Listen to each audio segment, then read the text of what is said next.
Wow! This end unit is available ready for occupancy dito sa Tanza. Ang lapit lang sa SM Tanza, 30 to 45 minutes to Manila. Available to, pwede mo nang lipatan, may kasama ng Meralco and water.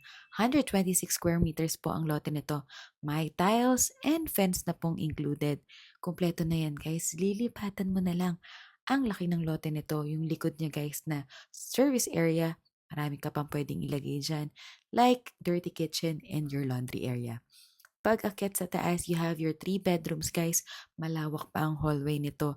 Nakaabang na rin ang mga aircon, window type na butas dyan, sliding window, at malaki ang CR sa taas. And the good thing, meron tong kasamang balcony.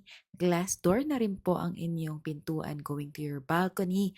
And pwedeng-pwede mo tong makuha through bank or pag-ibig financing. So if you want to see this unit tomorrow morning or hapon guys, pwedeng-pwede, i-message nyo lang ako and I can send you the full computation.